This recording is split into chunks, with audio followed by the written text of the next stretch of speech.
What's up, fellow gamers? You know that feeling when you boot up a game for just 30 minutes before bed? And then you find yourself still at your computer at 6 a.m. thinking, where did the night go?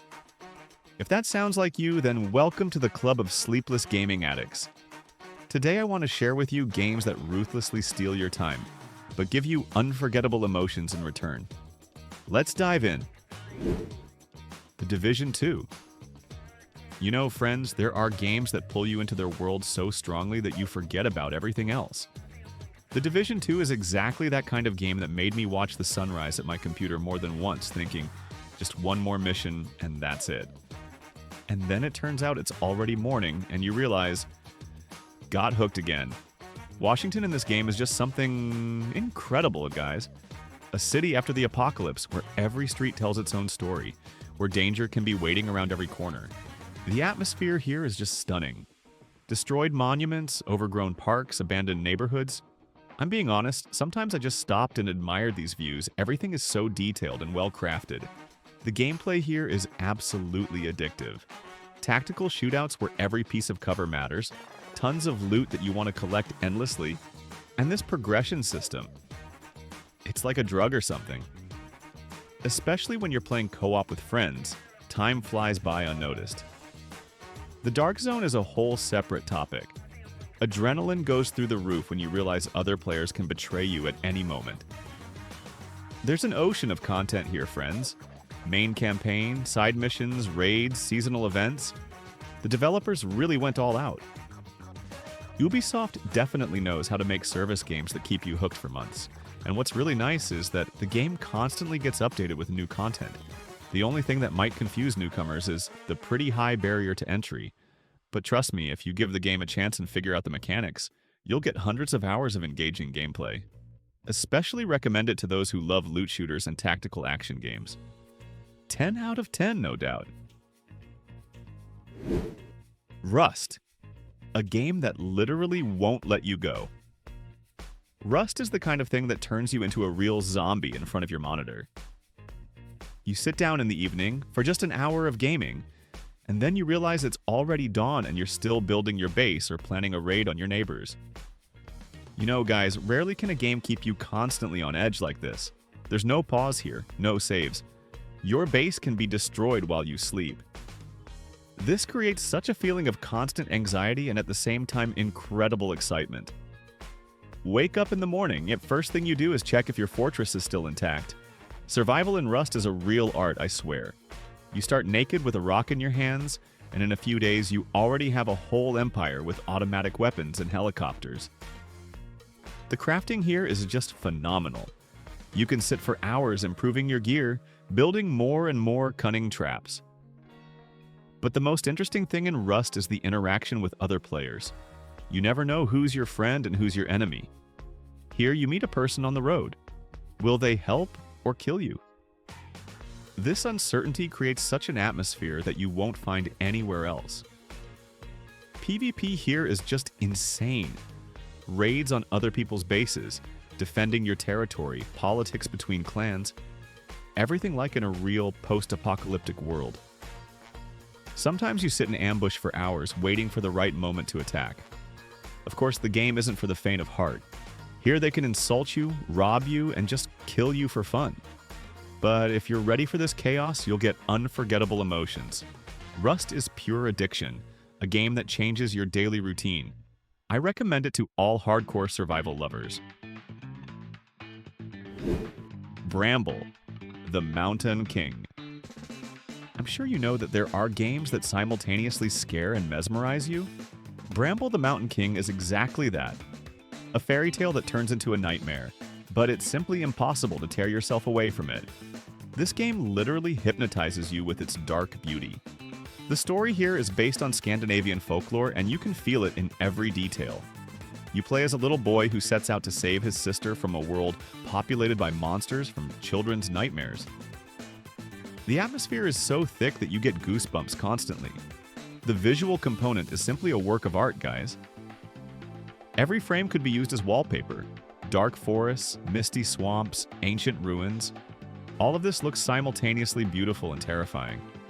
The artist created such a style that gets burned into your memory forever. The gameplay is pretty simple.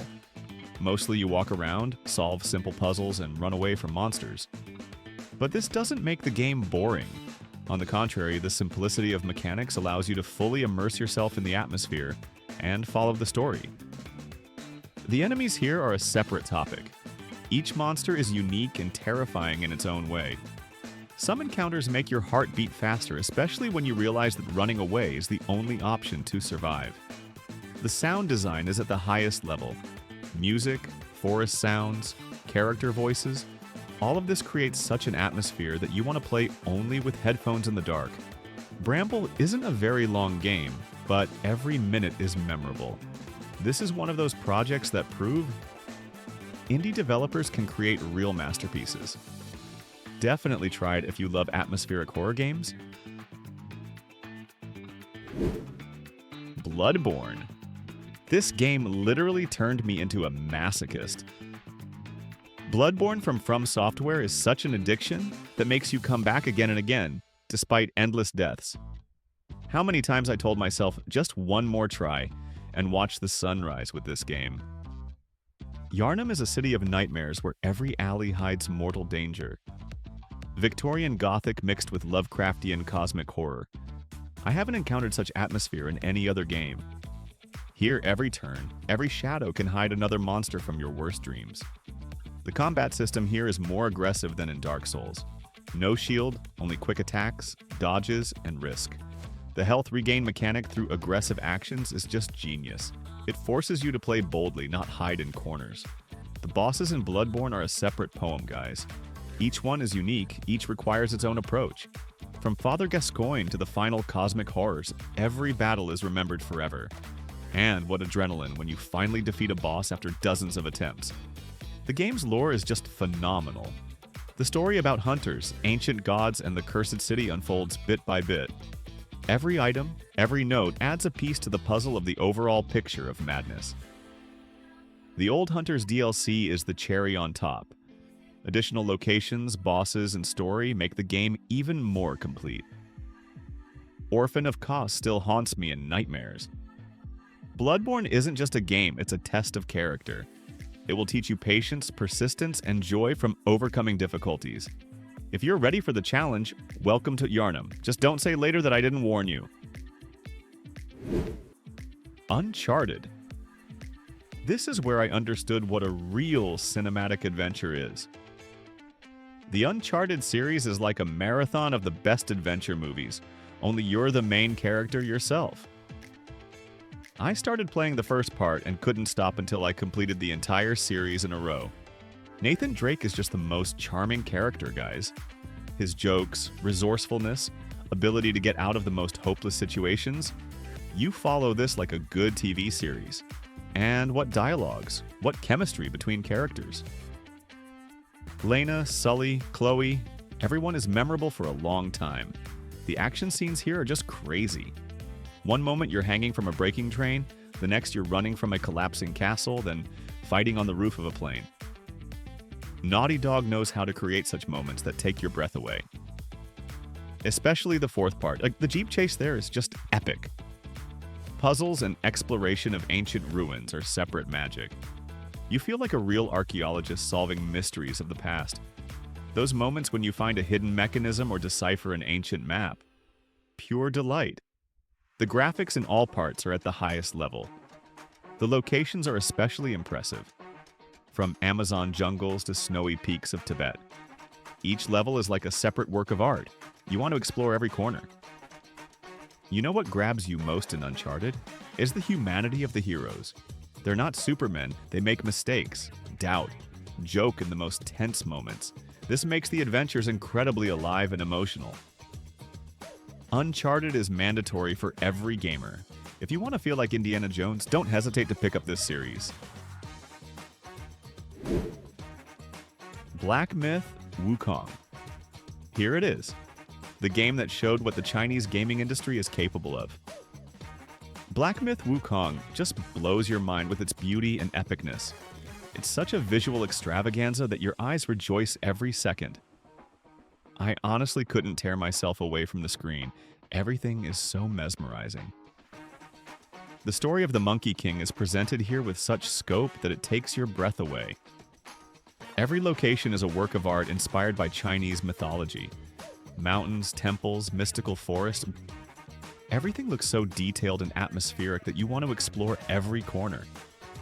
The combat system here is just fire, guys. Wukong's 72 transformations give such diversity in combat that your head spins. One moment you're fighting with a staff, the next you turn into stone, then become an insect. Every battle is a dance of death with incredible special effects. The bosses here are just epic. Each one is a separate legend from Chinese mythology, embodied in pixels. Dragons, demons, deities, they all require their own approach and make you give your all. And what animation, what special effects during battles. The graphics in the game are just otherworldly. Game Science showed that they can compete with Western AAA projects in technical execution. Every texture, every effect is worked out to the smallest detail. The main character's fur system is especially impressive. The sound design is at the highest level. Traditional Chinese music mixes with modern arrangements, creating a unique atmosphere. And the voice acting in Chinese adds authenticity. Black Myth: Wukong is a breakthrough for Chinese game dev and a gift for all lovers of mythology and beautiful games. Definitely try this masterpiece. Dishonored 2. They just don't make games like this anymore. Friends, rack your brains and try to remember the last first-person action game. And not an RPG game, but one with emphasis on story and atmospheric immersion. Without weird and inappropriate multiplayers, co-ops, without grinding designed to fill an empty world and extend playtime. How many such games can you name that came out, say, in the last 5 to 7 years? Well, Dishonored 2 is exactly that kind of game. I won't talk about different aspects in detail, I'll just say one thing. Everything in it is done at the highest level. Story, location design, game difficulty, different gameplay on different levels. Since the first part, everything has only gotten better, stronger, and more engaging. One thing I want to mention separately is replayability, the potential of which is just colossal. The developers realize that players have gotten out of the habit of paying full price for a project exclusively with a story campaign. So they created a game that, once you start playing, you'll want not just to complete, and that's it, but to replay it several times. Here are two main characters, their own different abilities, their own relationships with NPCs, full stealth or full action, different endings, and with magic or hardcore with just your hands. Count for yourself how many variations already come out. The developers deserve applause for taking care of something like this instead of just slapping together some multiplayer and calling it a day. For me personally, this is without question one of the best games of 2016, a real hit of those years. I'll give it 10 sneaking Corvos out of 10 lurking Emilys. Mass Effect. Friends, here it is. The space opera that defined my taste in RPGs for years to come. Mass Effect isn't just a game, it's an entire universe you want to live in. The Shepard trilogy became my standard for how interactive stories should be told. Commander Shepard isn't just a character, it's an extension of yourself in the digital world. Every decision has consequences. Every dialogue shapes your reputation. Renegade or Paragon? The choice is yours, but remember that the universe will remember your actions. Shepard's team is a family you assemble piece by piece. Garrus, Liara, Tali, Rex, each with their own story, motivation, character. Relationships with squad mates develop so naturally that you start worrying about them like real people. And the romance storylines? Oh, how many hearts were broken?